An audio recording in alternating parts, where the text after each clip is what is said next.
Hi, this is Natasha Gordon-Chipembere from Costa Rica, and I'm saying hello and welcoming you to a very quick excerpt of some reading that I feel very connected with. So every year around June 16th, I pause. June 16th is the anniversary of the Soweto uprisings and is now Youth Day. But it also is this year the 24th anniversary of my landing in South Africa. And beginning in South Africa, my life took an entirely different path. I gained not only a husband and eventually a family, but it also put me on a path of scholarship that resulted in one of the most precious, academic, scholarly, emotional productions of my life, which is the Representation and Black Womanhood, the legacy of Sarah Baartman.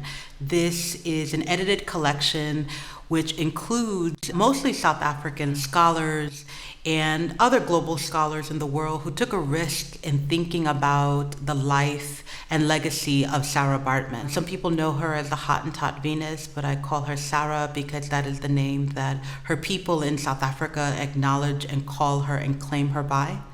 And so today, in thinking about June 16th, thinking about our uprisings, thinking about the legacy of what's happening with brown and black and indigenous women and their bodies and the lack of safety around their bodies, I spend today's reading in legacy and claiming and honoring the life of Sarah Baartman. And so I'm going to read just from the introduction of this book. According to Cecil Lafleur, chairman of the National Khoisan Consultative Council, Sarah Baartman was born around 1789 in the Eastern Cape in South Africa. She was from the Kwena people. Baartman was forced as a non-citizen to go to Cape Town as a laborer for a Dutch family. According to European reports, Baartman was brought to London in 1810 by Hendrik Cesar, the brother of her Dutch master and his traveling companion, Alexander Dunlop, an Englishman. For 2 shillings, the British public could view the Hottentot Venus at number 225 Piccadilly Circus, advertised as a human curiosity, exhibited on stage 2 feet high, along which she was led by her keeper, and exhibited like a wild beast, being obliged to walk, stand, or sit as he ordered. As the medical and anthropological discourses that codified racial difference gained strength in the 19th century, new categories were constructed in which one's morality and humanity were linked with one's biological makeup.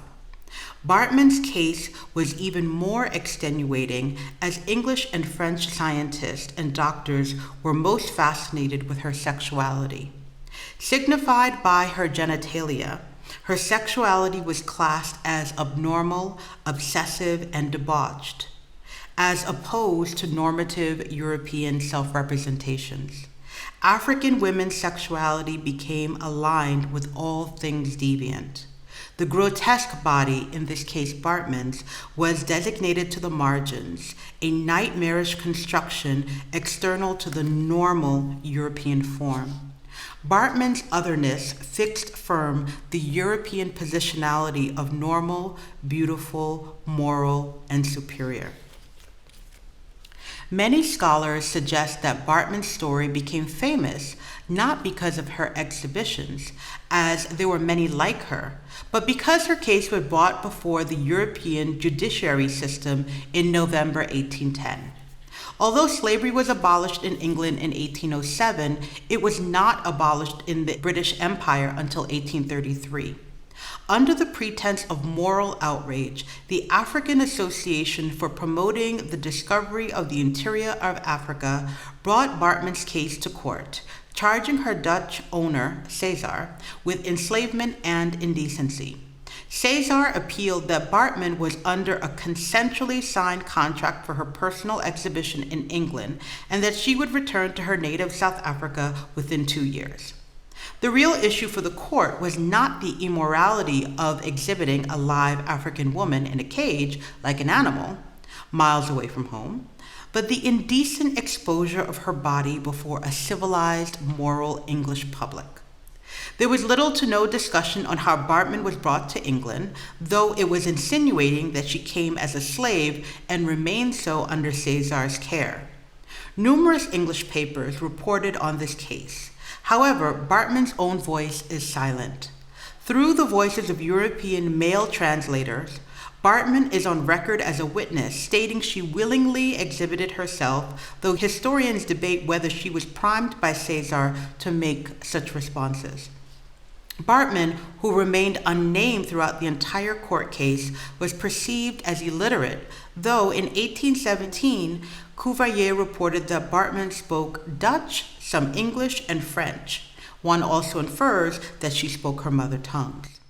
During the entire court case, communication and debate took place between and amongst Baartman's colonizers. Her voice is only present through a European translator. In the end, accountable for her predicament, Baartman is charged with her own enslavement to gain financial profit. The case was dismissed on the grounds that Baartman was a willing participant. After the trial, it was speculated that she was exhibited throughout the English countryside in a number of small sideshows and private viewings. She briefly reappeared in December 1811 in Manchester, where she was baptized. Baartman's show finally resurfaced in Paris in 1814, where she was owned and exhibited daily by animal trainer S. Rioux. Her show caused an instant fervor in Paris, inspiring a number of creative productions, including caricatures and a one-act vaudeville show entitled The Hottentot Venus, or The Hatred of the French Woman. On or about December 29, 1815, 5 years after her arrival in Europe, Baartman died in Paris in the house of her owner, S. Rioux, the animal trainer. George Cuvier held a key interest in Baartman and had followed her exhibitions in London and Paris.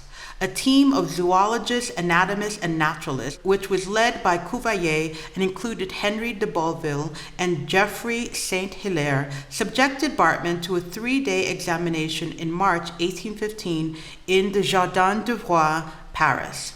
During this time, they sketched her nude, although Cuvier reported that she refused to uncover her genital area. Cuvier was given Baartman's body upon her death. His monograph on her autopsy formed the basis for much of the 19th century debates on European racial categories of difference. Cuvier meticulously cut and measured Baartman's genitalia, to which he could not get access while she was alive. He made a plaster cast of her body and placed her brains and genitals in jars of formaldehyde. The Hottentot Venus is a construction of a masculinist colonial discourse on female sexuality that has a prevailing impact on the way that Africa and diasporic women are represented in the 21st century. Baartman's skeleton and body cast were displayed within the halls of the Musée d'Histoire Naturelle until 1827, when her remains were moved to the Musée de l'Homme, situated in case number 33, until the late 1970s. She was removed into storage until her return to South Africa in 2002. In 1995, a South African campaign gained ground for the immediate return of Baartman. France was worried that her return would open a Pandora's box of having to repatriate hundreds of thousands of skeletons and other body parts of non-Europeans used as scientific data during the 19th century. Initially, the French refused her return. Nelson Mandela took up the case, though it took 8 years to fulfill this request. Baartman's skeleton and preserved organs were finally returned to South Africa in April 2002. The state buried her remains on National Women's Day on August 9, 2002.